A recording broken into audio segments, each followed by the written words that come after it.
Hi hello ವಿದ್ಯಾರ್ಥಿಗಳೇ. So ಎಲ್ಲರೂ ಕೂಡ SSLC ರಿಸಲ್ಟ್ ಅಪ್ಡೇಟ್ಗೆ ಸ್ವಾಗತ. ಓಕೆ, ಈ ವಿಡಿಯೋನ ಸ್ಟೂಡೆಂಟು ಕೂಡ ನೋಡ್ತಾ ಇರ್ಬೋದು ಅಥವಾ ಪೇರೆಂಟ್ಸು ಕೂಡ ನೋಡ್ತಾ ಇರ್ಬೋದು. ಸೊ ನಿಮಗೆ ಈ ಒಂದು ವಿಡಿಯೋ ಮೂಲಕ ಏನು ಸಿಗ್ತದೆ ಅಂತಂದರೆ SSLC ನಿಮಗೆ ಕೆಲವೊಂದಿಷ್ಟು ಇಂಪಾರ್ಟೆಂಟ್ ಕೋಡ್ ಕಡೆ ಬಂದಿರತಕ್ಕಂಥ ನೋಟ್ ಸಿಗ್ತದೆ. ಸೊ ಕಂಪ್ಲೀಟಾಗಿ ವಾಚ್ ಮಾಡಿ.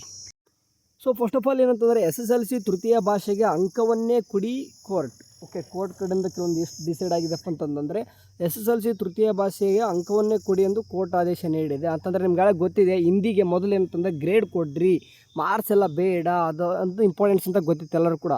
ಅದೇ ಎಕ್ಸಾಮ್ ಟೈಮಲ್ಲಿ ಅನೌನ್ಸ್ಮೆಂಟ್ ಆಗಿತ್ತು. ಬಟ್ ಎಕ್ಸಾಮ್ ಮುಗಿದಾದ್ಮೇಲೆ ಈ ಶಾಕ್ ಥರ ಕೊಟ್ಬಿಡೋರು. ಅಂತಂದರೆ ಅಂಕ ಬದಲಿಗೆ ಗ್ರೇಡ್ ಬೇಡ, ಸರ್ಕಾರಕ್ಕೆ ಸೂಚನೆ ಅಂತ ಕೊಟ್ಟರೆ.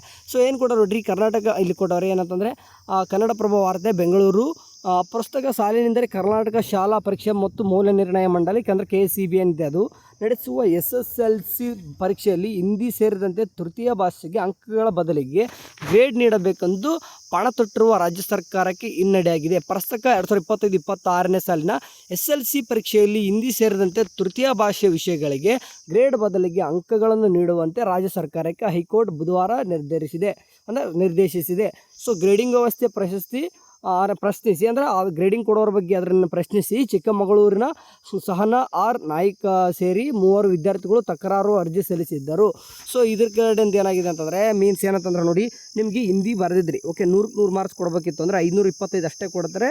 ಹಿಂದಿ 100 ಮಾರ್ಕ್ಸ್ ಬೇಡ, ಗ್ರೇಡ್ ಅಷ್ಟೇ ಕೊಡೋಣ. ಯಾಕಂದರೆ ಥರ್ಡ್ ಲ್ಯಾಂಗ್ವೇಜ್ ಅದೇ ಏನಿದೆ ಅಂತಂದರೆ ಅದು ಜಸ್ಟ್ ನಿಮಗೆ ಬದುಕಲಿಕ್ಕೆ ಬೇಕು, ಮಾರ್ಕ್ಸ್ ಬೇಡ ಅಂತಂದು KCB ಅದನ್ನ ಮಾಡಿದ್ರು. ಸೊ ಬಟ್ ಅದನ್ನು ಅಪೋಸಿಟ್ ಮಾಡಿ 3 ಸ್ಟೂಡೆಂಟು ಮತ್ತು ಟೀಚರ್ಸ್ ಸೇರಿಬಿಟ್ಟು ಕೋರ್ಟ್ಗೆ ಅಪ್ಲೈ ಮಾಡಿದರು. ಓಕೆ, ಬಟ್ ಎಕ್ಸಾಮ್ ಟೈಮಲ್ಲಿ ಎಲ್ಲ ಹುಡುಗರು ಮನಸ್ಥಿತಿ ಯಾವ ರೀತಿ ಇತ್ತು, ಹಿಂದಿ ಅದೇನು ಬರೋದಿಲ್ಲ ಅಂತಲೇ ಬರೆದಿದ್ರಿ. ಬಟ್ ಇವಾಗ ನೋಡಿ ಕೋರ್ಟ್ ಯಾವ ರೀತಿ ಕೊಟ್ಟವ್ರೆ, ಮಾರ್ಕ್ಸ್ನೇ ಕೊಡಬೇಕಂತಂದು ಕೊನೆಗೆ ಜಡ್ಜ್ಮೆಂಟ್ ಆಗಿದೆ.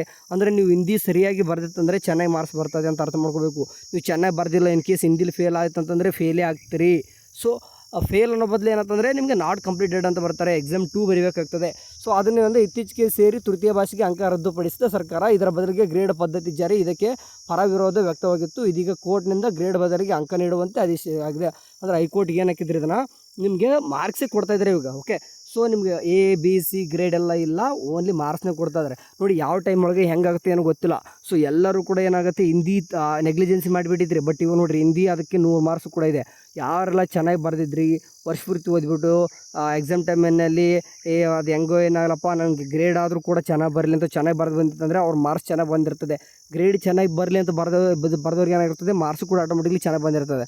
ಅಂದರೆ 525 ಅಲ್ಲ, ಇದು 625 ಆಗಿದೆ. ಸೊ ಆ್ಯಸ್ ಯೂಶ್ವಲ್ ಯಾವ ರೀತಿ ಇತ್ತು ಅಷ್ಟೇ ಮಾರ್ಕ್ಸ್ ಬರ್ತದೆ. ಓಕೆ, ಸರಿ ಕಂಡ್ರು, ಏನಿಲ್ಲ, ಇದಿಷ್ಟೇ ಹೇಳಿಕಂತ ಬಂದಿದ್ದೆ. ರಿಸಲ್ಟ್ ಅಪ್ಡೇಟ್ ಮೊದಲು ಅಂತಂದರೆ ಈಗ ಏಪ್ರಿಲ್ 24 ಗೊತ್ತಿರುವಾಗೆ. ಏಪ್ರಿಲ್ 24 ಟೈಮಿಂಗ್ ಹೇಳಿಲ್ಲ. ಸೊ ಅದೇನೇ ಅಪ್ಡೇಟ್ಸ್ ಇದ್ದು ಕೂಡ ನಾವು ವಾಟ್ಸಪ್ ಗ್ರೂಪ್ಸ್ ಅಥವಾ ಚಾನಲ್ಸ್ ಏನಿದೆ ಅದ್ರಲ್ಲಿ ಹೇಳ್ತಾ ಇರ್ತೀನಿ. ಅಂದರೆ ಚಾನಲ್ಗೆ ಸಬ್ಸ್ಕ್ರೈಬ್ ಆಗಿರಿ ಮೇನ್, ಆಯಿತಾ? ಸರಿ ಕಂಡ್ರು, ಥ್ಯಾಂಕ್ ಯು. ಏನಾದರೂ ಕಾಮೆಂಟ್ಸ್ ಇದ್ದರೆ ಕಾಮೆಂಟ್ ಬಾಕ್ಸಲ್ಲಿ ಹಾಕಿರಿ. ಬಾಯ್.